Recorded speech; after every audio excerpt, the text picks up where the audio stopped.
नमस्कार दोस्तों, आप देख रहे हैं के ज्ञानी बाबा। दोस्तों, आज मैं बताने वाला हूँ EPF news. EPF news pension scheme. EPFO देगा अब रिटायरमेंट के पहले दिन से ही pension.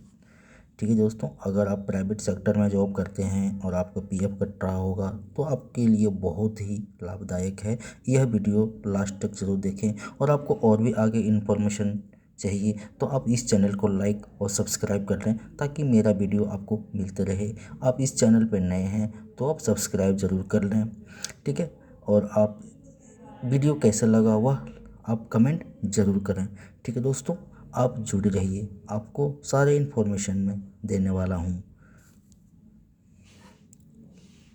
EPF news pension scheme कर्मचारी भविष्य निधि संगठन है, यानी कि एम्प्लॉय प्रोविडेंट फंड ऑर्गेनाइजेशन। कर्मचारी भविष्य निधि संगठन अब अपने सभी सदस्यों को सेवानिवृत्ति के पहले दिन से ही पेंशन प्रदान करेगा।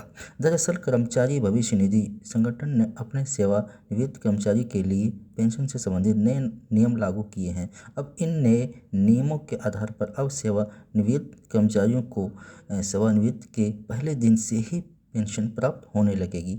इस नए नियम के लागू होने के बाद हिसार के एक कर्मचारी को पहला लाभार्थी बनने का मौका मिला है। ठीक है दोस्तों।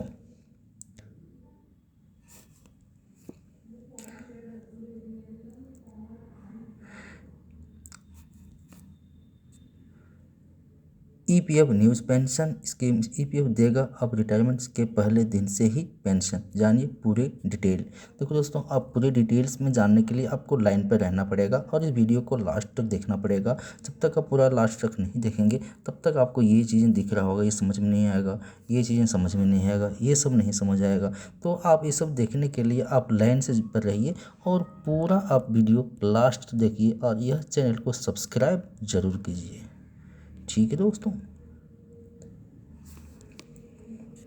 जानिए क्या है पेंशन स्कीम खास। कर्मचारी भविष्य निधि संगठन अपने सेवानिवृत्त कर्मियों को अब सेवानिवृत्ति के पहले ही दिन से पेंशन प्रदान करेगी। इस योजना को लेकर पीएफओ की ओर से यह आधिकारिक घोषणा आई है। आज 31 अक्टूबर से इस योजना को लागू कर दिया गया है और योजना के अंतर्गत का पहले पेंशन जिंदल स्टील इंडस्ट्री में काम करने वाले विजय कुमार यादव को दी गई। बता दें कि इस पेंशन प्लान के अंतर्गत ईपीएफ के सदस्य अपने रिटायरमेंट के पहले दिन से ही पेंशन पा सकेंगे। जानकारी के लिए बता दें कि 1 नवंबर 1952 को ईपीएफ में यह पेंशन का एक्ट लागू किया गया था। ठीक है दोस्तों, सेवानिवृत्ति के बाद अब मददगार साबित होगी यह योजना। ईपीएफ के क्षेत्रीय provident fund commissioner Paritosh Kumar ने बताया कि इस योजना से कर्मचारियों को काफ़ी सुविधा मिलेगी। एक और जहां देश भर में कोरोना वायरस के कारण कई लोगों की नौकरी चली गई तो वहीं लोगों को आर्थिक चिंता सताने लगी है। ठीक है दोस्तों, आप लाइन पर जुड़े रहिए, आपके पेंशन से लेकर सारे इन्फॉर्मेशन आपको देंगे।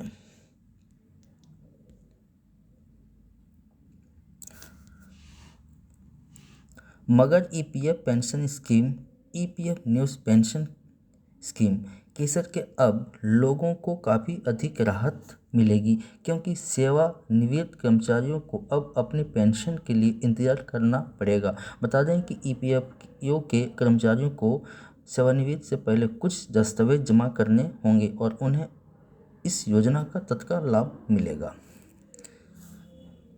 ईपीएफ न्यूज़ पेंशन स्कीम कभी भी दे सकेंगे जीवन प्रमाण पत्र।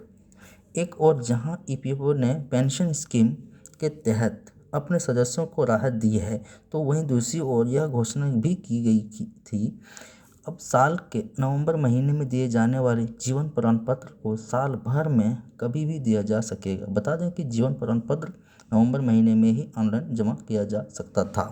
दोस्तों, क्या होता ना कि जब पेंशन आपको मिलेगा ना तो हर साल आपको एक जीवन प्रमाण पत्र, यानी कि आप जिंदा हैं या मर गए हैं, तो इसलिए उन्हें ये हर साल के नवंबर में जमा करना होता था, लेकिन अब ऐसा नहीं है। आप इस न्यूज़ के हिसाब से, इसके हिसाब से देखा जा रहा है कि अब ऐसा नहीं है। आप साल के कभी भी आप यह प्रमाण पत्र जमा कर सकते हैं, और वो भी ऑनलाइन, कहीं जाने की ज़रूरत नहीं है। ठीक है दोस्तों, मगर अभी से साल में कभी भी जमा किए जाने की बात कही गई है। वहीं सेवानिवृत्त की तत्काल पेंशन दिए जाने को लेकर आपको बता दें कि पहले रिटायरमेंट के बाद दफ्तर के काफ़ी चक्कर लगाने पड़ते थे, तब जाकर कर्मचारियों को पेंशन मिलता था। ईपीएफओ के द्वारा लागू किए गए इन नियमों से अब सदस्यों को काफ़ी अधिक लाभ होगा। EPF eligibility criteria. EPF 95 pension योजना के तहत पेंशन लाभ प्राप्त करने के लिए कर्मचारियों को कम से कम 10 साल की सेवा करनी होगी। सेवानिवृत्त की आयु 58 वर्ष। सदस्य 50 वर्ष की आयु से कम दर पर अपना ईपीएस भी निकाल सकते हैं। अगर किसी कर्मचारी ने 10 साल से कम की सेवा पूरी की है, लेकिन 6 महीने से अधिक की सेवा, तो वह 2 महीने से अधिक समय तक बेरोजगार रहने पर ईपीएफ राशि निकाल सकता है। कर्मचारी पेंशन योजना 16 नवंबर 1995 को लागू हुई। यह योजना उन कारखानों और अन्य प्रतिष्ठानों के सभी कर्मचारियों पर लागू होती है जिन पर कर्मचारी भविष्य निधि और विविध प्रावधान अधिनियम 1952 लागू होता है। ठीक है दोस्तों,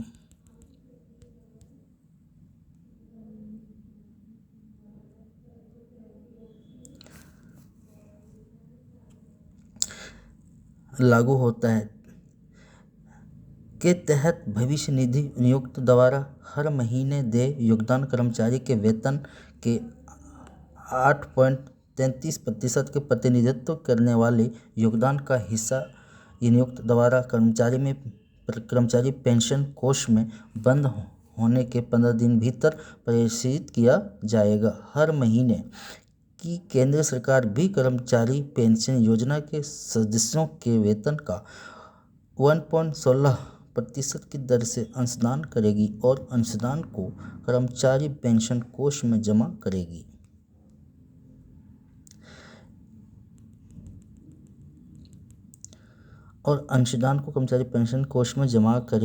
हालांकि यदि सदस्य का वेतन 15,000 रुपये प्रति माह से अधिक है, तो नियोक्ता और केंद्र सरकार द्वारा देय योगदान केवल उसके 15,000 रुपये के वेतन पर देय राशि तय सीमित होगा।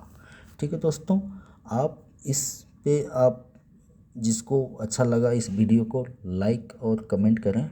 ठीक है, और अगर आप लाइक और कमेंट करेंगे तो आपका लाइक और कमेंट से मुझे बहुत मोटिवेशन मिलेगा।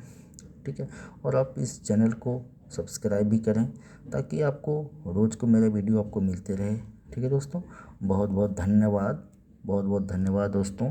आपका दिन शुभ हो।